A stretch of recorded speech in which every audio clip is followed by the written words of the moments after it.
Hello everyone. आज की इस वीडियो में हम लोग पढ़ने वाले हैं class 11th work power energy का बहुत ही इंपॉर्टेंट टॉपिक का नाम लिख लेना है काइनेटिक एनर्जी। डिफिनेशन हम लोग इसका पढ़ेंगे और इसका हम लोग डेरिवेशन भी पढ़ेंगे। ठीक है, तो काइनेटिक एनर्जी क्या होता है, उसका डिफिनेशन और हम लोग उसका डेरिवेशन पढ़ेंगे। उससे पहले हम इस पिक्चर को समझ लेते हैं, तभी हमारे लिए ये टॉपिक आसान हो जाएगा। ठीक है, तो यहाँ पर आपको ध्यान देना है कि एक बॉडी है जिस पर हमको क्या दिख रहा है, एक सबसे पहले इस सरफेस दिख रहा है ना, एक सरफेस है, कैसा भी सरफेस हो सकता है। तो इस सरफेस के ऊपर में क्या है, बॉडी है जिसमें फोर्स क्या लग रहा है, मेरा एफ फोर्स लग रहा है जो इधर से लग रहा है। तो जब हम फोर्स इधर से लगा रहे हैं तो बॉडी में क्या आएगा, क्या होगा, मोशन होगा।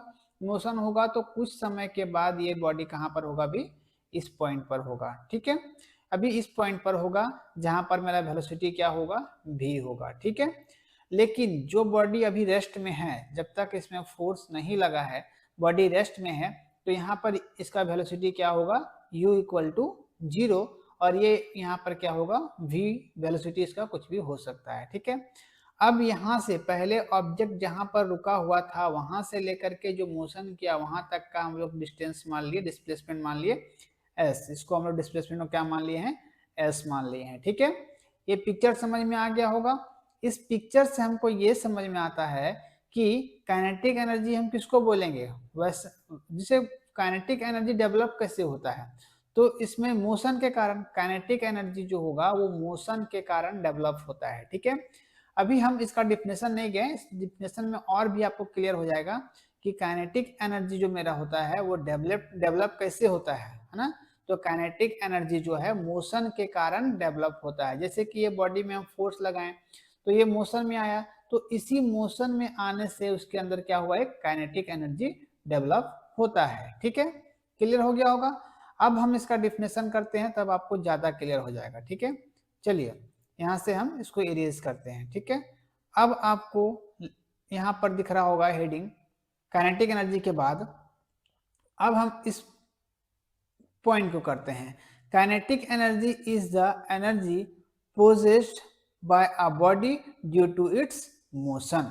काइनेटिक एनर्जी जो होता है वो कैसे उत्पन्न होता है, तो काइनेटिक एनर्जी जो मेरा होता है वो मोशन के कारण, body due to its motion, जो बॉडी मोशन में होता है उसके कारण उसके अंदर क्या होता है, काइनेटिक एनर्जी जो होता है वो डेवलप करता है। ठीक है, if a body of mass m is moving with velocity v, एक बॉडी आपका है, ये बॉडी का मास कितना है, m मान लिए, और इसका वेलोसिटी क्या है, v, then its kinetic energy is given by. तो इसका हमको काइनेटिक एनर्जी क्या मिलेगा, तो इसका हमको काइनेटिक एनर्जी मिलेगा, काइनेटिक एनर्जी k से क्या होगा काइनेटिक, और e से क्या होगा आपका energy, kinetic energy equal to half mv²। ठीक है, इस फॉर्मूले से बहुत सारा न्यूमेरिकल्स भी आपको देखने को मिलेगा। तो उससे पहले अभी हम पहले इस चीज को समझ लेते हैं कि काइनेटिक एनर्जी क्या होता है, उसका फॉर्मूला क्या होता है। तो काइनेटिक एनर्जी का फॉर्मूला के से काइनेटिक, ई से energy, kinetic energy equal to half mv², जो हम लोग क्लास 9 से ही शायद इसको हम लोग पढ़ने लगते हैं। ठीक है, ये क्लास 11th के लिए बेसिकली मैंने बनाया है, तो आपका ये क्लास 9th के लिए भी यूजफुल हो सकता है। ठीक है, कोई से दिक्कत होने वाला नहीं है, सेम डिफिनेशन है। ठीक है, समझ में आ गया।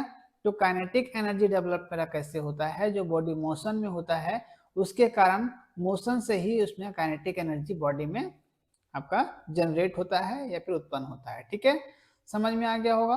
अब आपको यहाँ पर क्या करना है कि अब इसका हम डेरिवेशन करेंगे। तो इसका डेरिवेशन क्या है, derivation of kinetic energy. Clear हो गया होगा कि हम इसका क्या करेंगे, अब डेरिवेशन करेंगे। ठीक है, अब हम लोग इसको consider a body of mass m, हम इसको क्या कर लिए कि कंसीडर कर लिए कि एक बॉडी है जिसका मास क्या है, m है। ठीक है, जो आपको पिक्चर में भी दिख रहा होगा, है ना। चलिए यहाँ से इसको हम लोग क्या करेंगे, सॉरी यहाँ पर आपको ये हम लोग इसको रफ करते हैं ना, यहाँ से रफ करने के बाद अब हम लोग यहाँ पर इस पॉइंट को कर रहे हैं। ठीक है, चलिए consider a body of mass m, एक हम लोग बॉडी कंसीडर कर लिए हैं जिसका मास क्या है, m है। Initially at rest u equal to 0।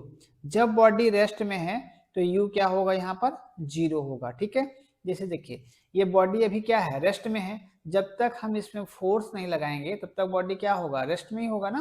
तो रेस्ट में जब बॉडी होता है, स्टार्टिंग जो वेलोसिटी होता है हम इसको क्या से रिप्रेजेंट करते हैं, u से। तो बॉडी जब रेस्ट में है तो u क्या होगा, 0 होगा। अ कांस्टेंट फोर्स F, जब हम इसमें कांस्टेंट फोर्स अप्लाई करते हैं तो displace bye it's distance s। जब हम इसमें कांस्टेंट फोर्स एक लगातार, कांस्टेंट फोर्स का मतलब क्या हुआ कि एक जैसा फोर्स हम लगाते रहेंगे तो इसमें क्या होगा, डिस्टेंस, इसमें कुछ डिस्टेंस डिस्प्लेसमेंट होगा, जिसको हम लोग s से डिनोट किए हैं। ठीक है, and it's final velocity becomes v। इसका जो फाइनल वेलोसिटी होगा वो क्या आएगा, आपका v आएगा। ठीक है, क्लियर हो गया होगा। अब हम इसके आगे आते हैं।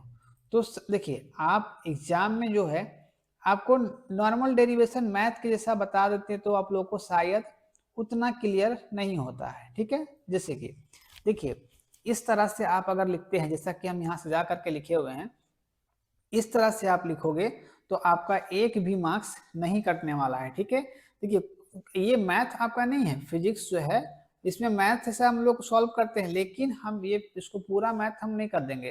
देखिए यहाँ पर पूरा लिखा हुआ है पॉइंट बाय पॉइंट, ऐसे आप लिखते हो तो आपको फुल में फुल मार्क्स मिलेगा। ठीक है, question number sorry one first point है work done by force. Work done by force, work done का फॉर्मूला क्या होता है, फोर्स इनटू डिस्प्लेसमेंट। हम लोग पिछले क्लास में पढ़े हैं कि वर्क क्या है, वर्क का एसआई यूनिट क्या है, तो work equal to F into S, force और एस से क्या होगा, आपका डिस्प्लेसमेंट होगा। क्लियर। अब हम लोग सेकेंड पॉइंट में देखते हैं।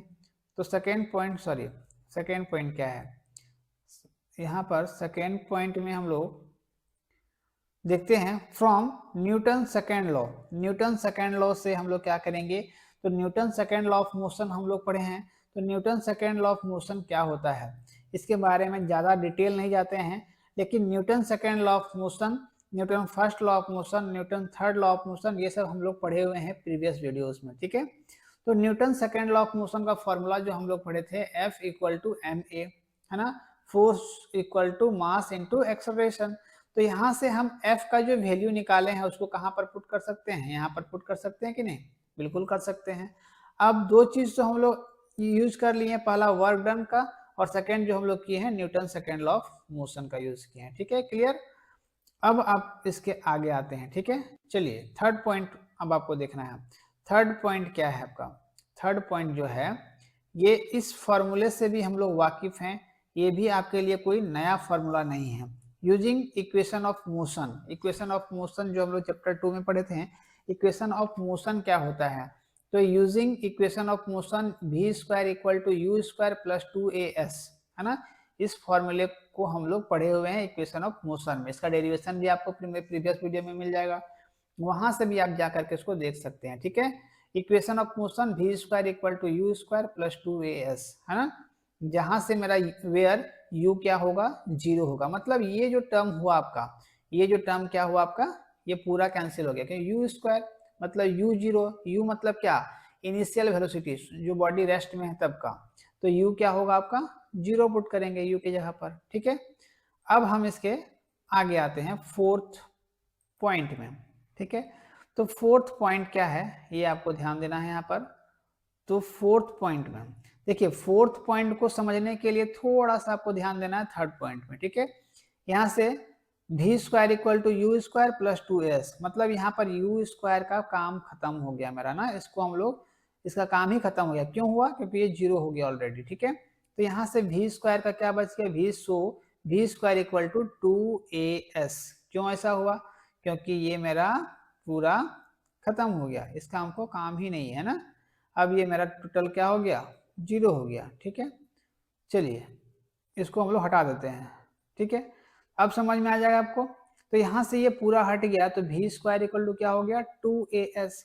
जब हम यहाँ से v square equal to 2s, अब यहाँ से हम अगर as का वैल्यू निकालें, तो जब हम as का वैल्यू निकालते हैं, 2 क्या में है यहाँ पर, मल्टीप्लाई में, मल्टीप्लाई से क्या होगा, डिवाइड में होगा। ठीक है, तो as equal to v square by 2, v square by 2, 2 क्यों हुआ, क्योंकि ये 2 मल्टीप्लाई में है, इसको इक्वल टू से इधर ले आए तो क्या हो गया आपका डिवाइड, मल्टीप्लाई से डिवाइड में कन्वर्ट हो गया। ठीक है, क्लियर। अब हम इसके आगे आते हैं। ठीक है, चलिए अब आपके इसके आगे ध्यान देना है। तो 5 पॉइंट में substituting in work W equal to M A, तो यहाँ से हम लोग क्या करेंगे, जो ये जो वैल्यूज हम लोग निकाले हैं इसको हम लोग कहाँ पुट करेंगे, यहाँ पे, है ना, वर्क वाले फॉर्मूला में। W इक्वल टू W उतार दिए, W इक्वल टू W यहाँ से सेम उतर गया, यहाँ से इक्वल टू F का वैल्यू हम लोग क्या निकाले हैं, तो F इक्वल टू MA निकाले हैं ना, तो MA को पुट कर दिए और यहाँ से S आपका डिस्प्लेसमेंट हो गया। ठीक है, यहाँ से M आपका सेम टू सेम। अब यहाँ पर ध्यान देना है कि AS का हम लोग कुछ वैल्यू निकाले हैं जो आपको 4th पॉइंट में दिख रहा होगा। 4th पॉइंट में AS equal to V square by 2, तो V स्क्वायर बाय 2 हम लोग यहाँ पर पुट कर दिए। ठीक है, कोई दिक्कत नहीं है, बस हम लोग सबका वैल्यू इसमें सब्स्टिट्यूट किए हैं। ठीक है, क्लियर। अब हम लोग पॉइंट नंबर 6 में आते हैं। पॉइंट नंबर 6 क्या है, तो हेंस यहाँ पर पॉइंट नंबर 6। ठीक है, पॉइंट नंबर 6 जो है W यहाँ सेम एज इट उतार दिए हैं।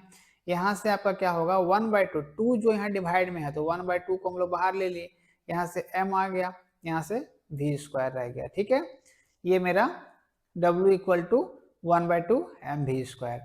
तो अब 7 पॉइंट जो है, 7 पॉइंट में ध्यान देना है आपको।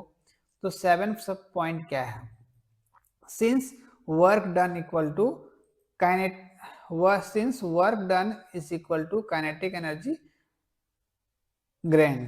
ठीक है, तो वर्क डन जो होगा वो काइनेटिक एनर्जी के बराबर होगा। ठीक है, जो हम लोग यहाँ पर 6 पॉइंट में निकाले कि वर्क डन किसके बराबर होगा, तो आपका काइनेटिक एनर्जी के बराबर होगा। ठीक है, तो वर्क डन काइनेटिक एनर्जी के बराबर हो सकता है। हम लोग यहाँ पर लिख सकते हैं kinetic energy equal to work done, या फिर work done equal to kinetic energy भी हम लोग लिख सकते हैं। तो जहां पर आप W है, W इक्वल टू क्या हम लोग मान सकते हैं, KE काइनेटिक एनर्जी, है ना। वर्क डन किसके कारण, मोशन के कारण ही ना होगा, उसमें फोर्स लगाने के बाद ही, तो W किसके बराबर होगा, काइनेटिक एनर्जी के बराबर होगा। तब हम इसको लिख सकते हैं कि kinetic energy equal to half MV square, है ना, क्योंकि W इक्वल टू क्या हो गया, काइनेटिक एनर्जी, यहाँ से half MV square same to same रह गया। ठीक है, तो कंक्लूजन मेरा क्या निकला, कंक्लूजन जो निकला मेरा वो निकला conclusion kinetic energy of a moving body is 1/2 MV square. Conclusion जो मेरा निकला कि काइनेटिक एनर्जी जो है वो कितना होता है, तो हाफ MV स्क्वायर, है ना। तो ये आपको याद रखना है। ठीक है, यहाँ से आपको इस तरह से घेरा लगा देना है, ताकि जब भी आप इस तरह से सुंदर सुंदर इस तरह से पिक्चर बना करके इसको बॉक्स में घेर के रखते हो, तो आपको एक आपका कॉपी में एक अलग तरह का इमेज बनता है, जो आपके लिए एग्जाम के लिए बहुत ही जरूरी है। ठीक है, फिर यहाँ पर भी आप इसको अंडरलाइन कर सकते हो, है ना, यहाँ पर हम लोग अंडरलाइन भी कर सकते हैं। ठीक है, तो ये सब ध्यान आप लोग जरूर दोगे जब भी आप क्या करोगे, जब भी आप नोट्स बनाओगे। ठीक है, इस तरह से इसको बॉक्स में घेर सकते हो या फिर अंडरलाइन नीचे भी कर सकते हो। ठीक है, जिससे आप लोगों को काफी मदद मिलेगा। क्लियर हो गया होगा। तो इस तरह से अगर हम लिखते हैं तो इस तरह से क्या हुआ, आपका एक प्रॉपर फिजिक्स का नोट्स आपको देखने को मिलेगा, सुंदर लगेगा। और साथ ही साथ किस ये फॉर्मूला यहाँ पर क्यों यूज किए, तो ये सब आपको बेहतर लगेगा। ठीक है, ये पूरा मैथ नहीं बना देना है। बहुत जगह हम देखते हैं कि इस चीज को आप लोगों को direct W equal to FS, यहाँ से F equal to MA put कर दिया गया। ये सब का यूज नहीं होता है, लेकिन ये सब का यूज आप लोग को ध्यान में रखना है, करना है। ठीक है, ताकि आपका एक फिजिक्स का नोट्स लगे, फिजिक्स का एग्जाम कैसा लगे और आपको अच्छा मार्क्स मिले। ठीक है, अगर वीडियो अच्छा लगा होगा, समझ में आया होगा, तो आप मेरे चैनल को सब्सक्राइब कर सकते हो, शेयर कर सकते हो, जिससे मेरे अपडेट्स को पाने के लिए मेरा वीडियो सुबह 10 बजे आता है, उसके लिए आपको बेल आइकन को भी प्रेस कर लेना है, जिससे मेरा अपडेट्स सबसे पहले आप तक पहुंचेगा और आप उस वीडियो से लाभ उठा पाओगे, सीख पाओगे। मिलते हैं अगले वीडियो में, तब तक थैंक यू, टेक केयर, जय हिंद।